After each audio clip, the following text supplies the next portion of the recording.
Shots fired, like Hip Hop Gamer says. What's up, everybody? This is dathip. I'm going to be reviewing the PlayStation Experience in 2015 that occurred about 40 minutes ago. The PlayStation Experience show was roughly about an hour and 45 minutes, I believe, if I'm not mistaken. PlayStation Experience, I will be giving the final grade of this experience at the end of the video, but you already see what it is in the title, so I know it's spoiled already for you. But we're gonna go through it and I'll give you reasons why I gave it that score and so forth. But let's get right down to it. The PlayStation Experience, from my experience, okay, a little redundant, was a little bit. I literally had to go to other websites and see what's going on. The video game websites like VG247, Niche Gamer, and stuff like that. See what's going on, how quick they'll update the news. Because Sony started off strong, went halfway there like sweet, and then at the end it picked up a little bit, but it just kept on picking off a little bit. They did a little worse than E3. They did better at Paris Game Show. You know what I'm saying? So sadly, that's the case. That's the case. We've been seeing so many showcases this year for Game Awards. We had Gamescom, we had GDC, we had Paris Game Show, we had PlayStation Experience today, we had E3, we had the announced. What else we have, man? There's so much going on this year. It was crazy. So much to. We had the Game Awards. Yeah, the Game Awards 2 days ago. You know what I'm saying? So a lot of it's been going on like crazy. It's been a hectic year in terms of video game showcasing awards and stuff like that. And of course, Game Awards was hosted by Jeff Keighley. Anyway, the point is, let's get down to it. So let's go straight right into it. So let's stop it. All right. So the first thing on this list, actually out of this list, I've only picked things that I actually enjoyed out of the show. And if I don't have it on this list, it's because it means that I didn't care about it at all. So where should I start? Okay, so let's start off with a bang. Let's start off in the beginning. Final Fantasy VII Remake trailer / gameplay, or gameplay trailer. All right, so Final Fantasy VII Remake's gameplay trailer was very intriguing to me. Why? Because it's utilizing Crisis Core's, its prequel, gameplay mechanics that actually Final Fantasy VII traditional old school turn-based RPG gameplay. Now, I know that's going to make a lot of the Final Fantasy VII fanboys or fans who genuinely care, not fanboys, upset because they want it to be as original as possible. I'm going to have to debunk this claim a little bit because I believe that Remake should have a difference in change of gameplay.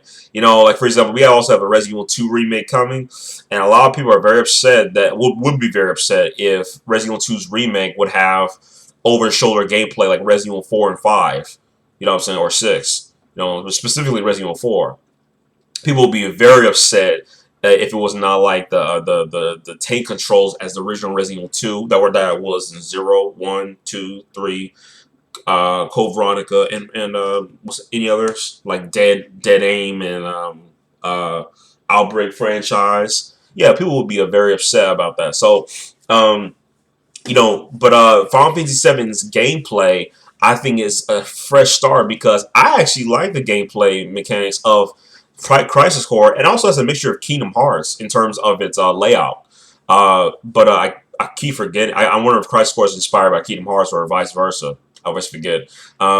But the point is, nevertheless, is that it's using the gameplay mechanics and it's very action-oriented and it's very quick. And you know, if you play Crisis Core, for those who have, you know that Crisis Core has an invisible barrier, or I think there's actually a physical barrier, like what's it called again? A Mako barrier, to the point you could not escape unless you really want to, or you had to engage in combat. The gameplay was actually very restricted.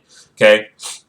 So you could not just simply run off as easy as you can, especially depending on the fight. You can't run away from boss battles. You have to fight the boss. It's just so that's why you should save your data prior to fighting bosses. The point is that the gameplay mechanics is vastly different to your traditional JRPG that's turn-based. You know what I'm saying? And to me, turn-based RPGs could be very redundant. You know what I'm saying? In terms of its gameplay, it could be very redundant. You know, I like the fact that I can choose options, be very strategic, use my mind. But the point is that you know, I feel like I want to move forward towards an action-oriented experience. Because you know, using Kingdom Hearts gameplay is which by the way, Kingdom Hearts is difficult depending on which one you play. I just like the fact that it's more lively and more engaging. You know what I'm saying?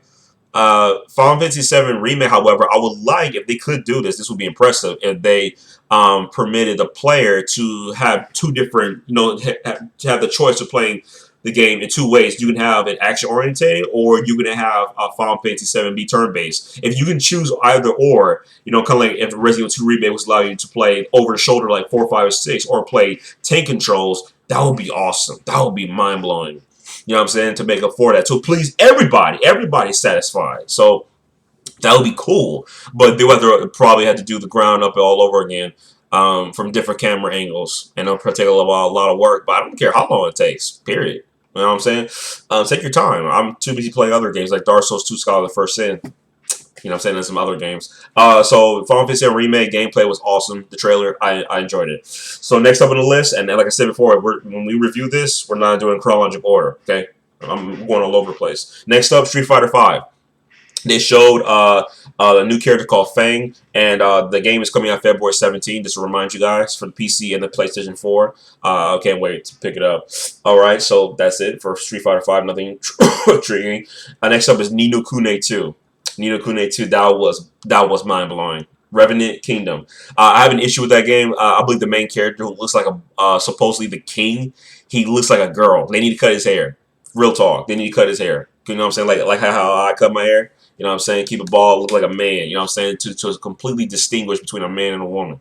But nevertheless, let's go back into the actual, the review. Ni no Kuni 2 is awesome. You know what I'm saying? So I don't know if this is the right sequel or in a different part of, Ni no Kuni, but nevertheless, the point is this Ni no Kuni 2, and I know Zobi70 is excited, but the problem is he doesn't play games, so I don't know why he would be excited. And I know he's going to say PlayStation 4 gamers will not buy this game.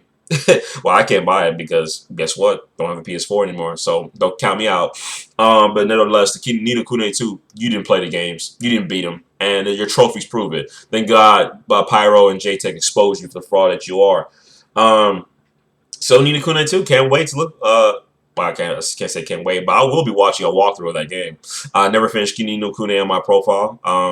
Actually, I played Ni no Kuni on a different profile, not my main dathip 123 PSN profile. So, yeah, it's not registered at all. But I never finished the game at all. But at least I'm honest about it, unlike you clowns. Anyway. So next up, that's it. But Ni no Kuni 2, that was mind blowing. That was very good.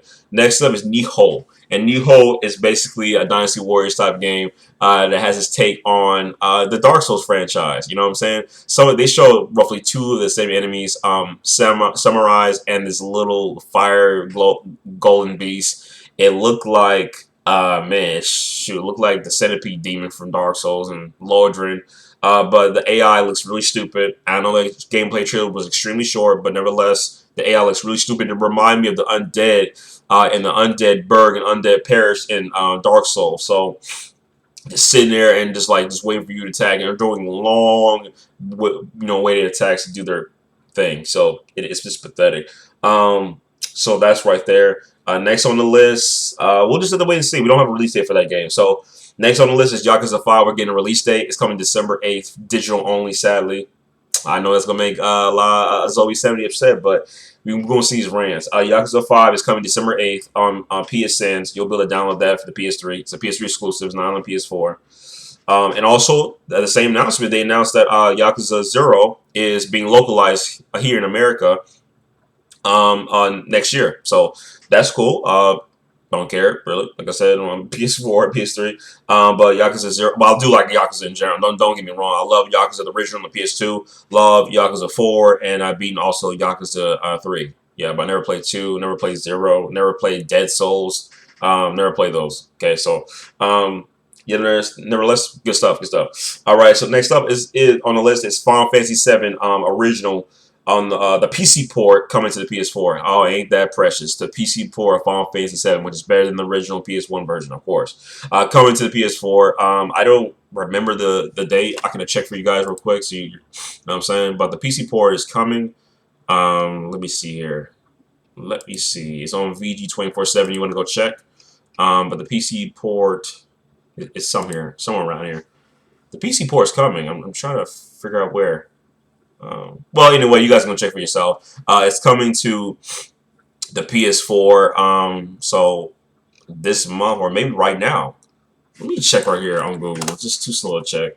Final Fantasy 7 PC port, PS4. Oh, it's out today. Okay, perfect. It's out today, so you can download it right now. And there's also trophies. Oh, okay, yeah, trophies. That's awesome. That's cool. Wow, trophies. Bro, what's the trophies? Beat the game in 10 hours. You know what I'm saying?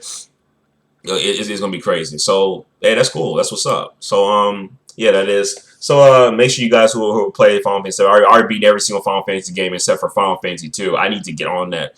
I have a PSP and I need to beat Final Fantasy 2 or play on the emulator. I need to beat that one because that's the only one I've never beaten. Final Fantasy 6 is still the greatest Final Fantasy game of all time. I don't care what nobody says. 7 still is not the best one. If I had to put Final Fantasy games from the best to the worst, I would say Final Fantasy 6. Next up, Final Fantasy 9. Number 3, Final Fantasy 4.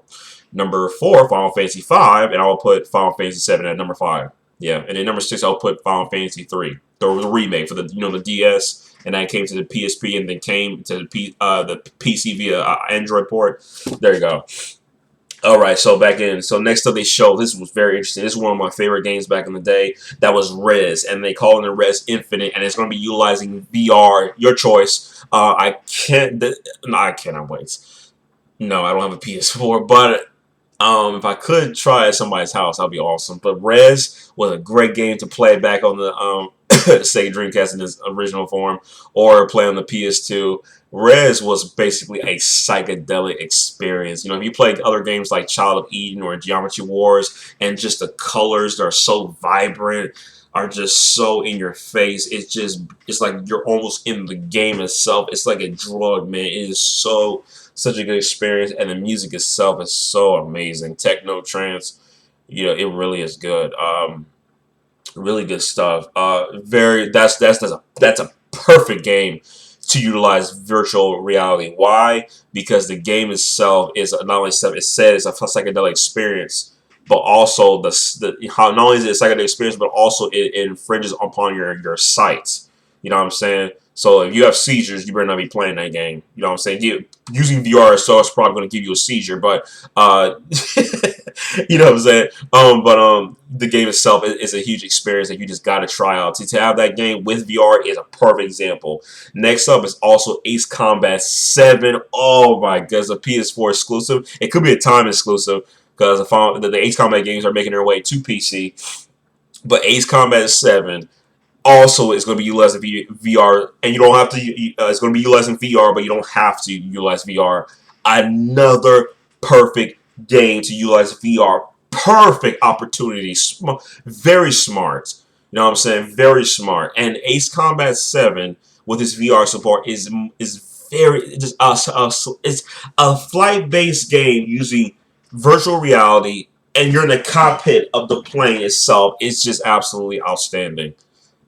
Very smart. Those two games, Res Infinite, Ace Combat 7, utilizing virtual reality is very smart. So Ace Combat 7 alone just made me happy because I love Ace Combat. My favorite Ace Combat games were Ace Combat 2 on the PS1 and Ace Combat 5 for the PlayStation 2. Those are my favorite right there. So yeah, Ace Combat 7, like I said, another game I won't be able to play, but I made my decision. So Ace Combat 7, I hope you guys are happy about it on the PlayStation Domination group. Next up is virtual reality in general. I don't. I don't truly care too much, but I really want to try it out. Especially when they showed that I believe that was a movie called The Walk, where you're using virtual reality. It's very interesting. I know virtual reality is going to be expensive, so we know how that's going to play. So next up on the list is Ratchet and Clank. Ratchet and Clank is gorgeous. The game is going to be 30 frames per second, but it looks gorgeous. Of the original, I'm mind boggled by its gameplay. E3 alone just already got me hyped prior to me having a PlayStation, or sorry, when I had a PS4. But Ratchet and Clank should be a day one buy for you guys because you didn't know Ratchet and Clank will be $39.99, $40. Sorry, $40 at launch. It won't be $50 or $60. It'll be $40 So you have to grab that. If you never played Ratchet and Clank in your life, this is the perfect opportunity for you to pick up the remake. And of course, the movie's also coming out. I don't know when the movie's coming out. I keep forgetting. We're also having a Sly Cooper movie. So really, wow. I guess it's time to make a new Sly Cooper game as well. Sadly, the sales of Thieves in Time was terrible because I thought Thieves in Time was the best Sly Cooper game next to Sly Cooper 2. But man, just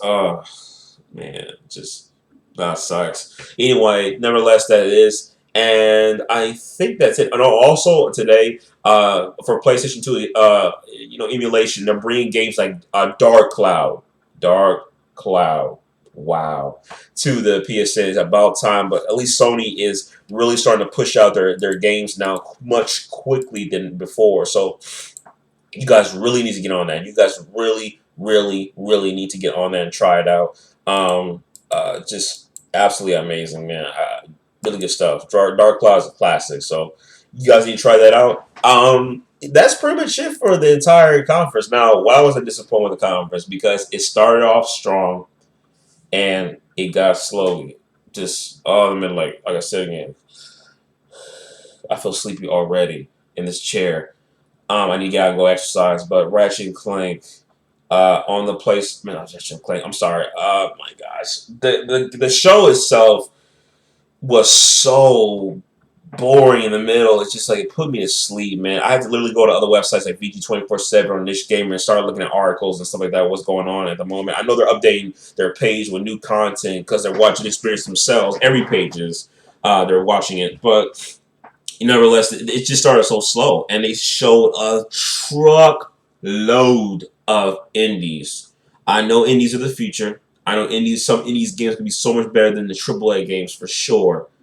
But man, especially this new Golem game they showed, Golem, very interesting. But nevertheless, it is absolutely pathetic that you guys put such a ridiculous emphasis on indies. Really, I mean, man, you couldn't show no Kingdom Hearts 3 gameplay. You couldn't show more. Nothing was ready for Gran Turismo Sport for the last. What was it?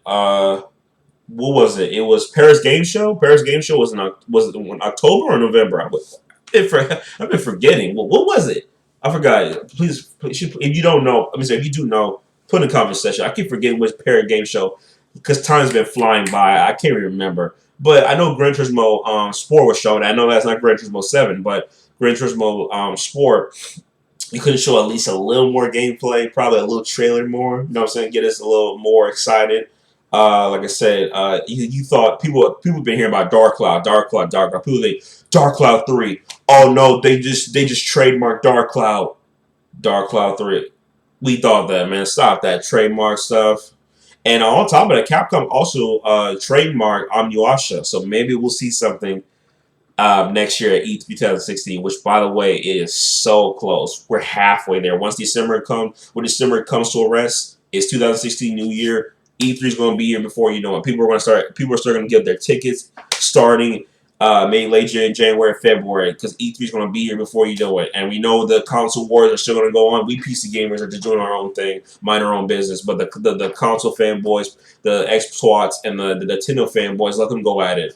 You know, the PlayStation fans have already PlayStation already won this generation. It's over. It's finished. But absolutely pathetic. Absolutely pathetic for Sony to really show that many indies at this conference. My God, or just experience, whatever you want to call it. But it's just, oh man, it was such a snooze fest in the middle, man. Come on now. Ace Combat 7 got my adrenaline going up again, and then just slow down again. Like, oh, come on. And then VR, I was like, oh, Res Infinite. Okay, got my adrenaline up again, went down again. It basically was like a roller coaster, like this. It went like this the entire thing, and that's not good. You got to start off strong, finish strong. That's how you get an A in the book. Okay, that's what Sony did at E3. Start off strong, finish strong. So, you know what I'm saying?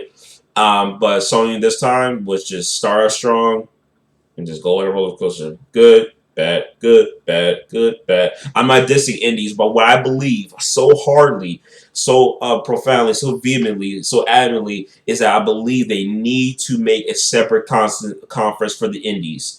This would have been so much better if Sony would just show these games that just shown on the paper: Final Fantasy Remake, Ni no Kuni, Street Fighter 5, New Way, New Hole, Yakuza 5.0, Res Infinite, Ace Combat 7, Virtual Reality, Ratchet and Clank. They should show these games alone and let the indies have their own conference. I believe they should do that, have their own indie conference. They really need to do that. Seriously. You know what I'm saying? Let them have their own conference. Seriously, man. Stop throwing these indies up in here unless it's something that we've seen a long time, which is like Psychonauts 2. Psychonauts 2. Wow. Went crazy when I saw that at the Game Awards. Psychonauts 2. After all these years. See, this is what I'm talking about. Getting sequels we haven't seen for a long time. Last Guardian, not sequel, but games like Ico or Shadow Colossus, new installment, like that. Final Fantasy Remake, Shenmue 3. We didn't see no more Shenmue 3. I'm surprised, but still working hard. Take your time. No Kingdom Hearts 3 gameplay. Okay. No Nier 2 from Platinum Games. Okay. You know what I'm saying? You feel me? You feel me on that? So as a result, Sony gets a C plus. You're there to B minus, but I give you C plus. You get a C plus, Sony. Sorry. You cannot keep going like this the entire conference and expect a good grade as a B or an A. Not gonna happen. So that's my review of Sony's PlayStation experience. Sony, you can do better. But like I said again, E3 is in 6 months already. Well, should I say 7 months? But December's coming to a close soon. People are about to finish their exams for college, take care of responsibilities, do other things. They're about to go out celebrate Christmas in 20 days. Awesome. So you guys have a great day. This is dathip out. Shout out to everybody. PlayStation Brotherhood probably kicked me out. But I will be playing me some Dark Souls 2, Scars of the First Sin. I actually will be uploading some videos from now, more gameplay videos from now, from this point forward, and get back into my series called YouTube Reviewers. Okay? So you guys have a great day. Dathip out. And, yeah. Peace out.